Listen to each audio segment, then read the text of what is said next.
মুমিন বান্দা কখন সফল হবে এটা আল্লাহ তাআলা কোরআনুল কারীমের মধ্যে বলে দিয়েছেন।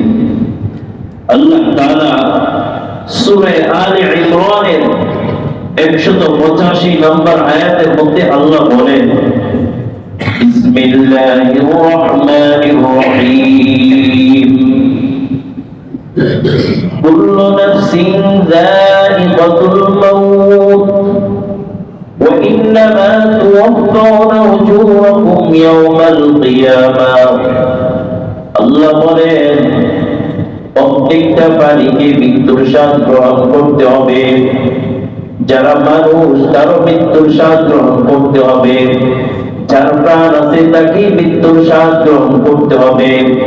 আর মৃত্যুর পরে কিয়ামতের দিন দুনিয়ার জমিনে যত আমল করেছো সমস্ত আমলের পরিপূর্ণ প্রতিদান দিয়ে দেওয়া হবে। আমার একদিন নিশ্চিত ইন্তেকাল হবে। যেহেতু আমার প্রাণ আছে, যেহেতু আমার জীবন আছে, আমার ইন্তেকালের পর কিয়ামতের দিন যখন আসবে দুনিয়ার জমিনের মধ্যে, আমি যদি ভালো কাজ করে থাকি এর পরিপূর্ণ প্রতিদান আমাকে আল্লাহ তাআলা দান করবেন। আমি যদি খারাপ কাজ করি এর প্রতিদান আল্লাহ তাআলা দান করবেন। আমি যদি নেকির কাজ করি এর প্রতিদান আল্লাহ দিবেন।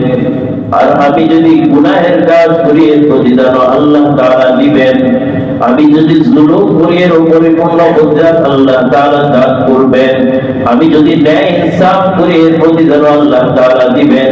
আমি যদি ন্যায় ইনসাফ না করি, অন্যের হক নষ্ট করি, এর প্রতিদান আল্লাহ তাআলা পরিপূর্ণভাবে কিয়ামতের দিন দান করবেন।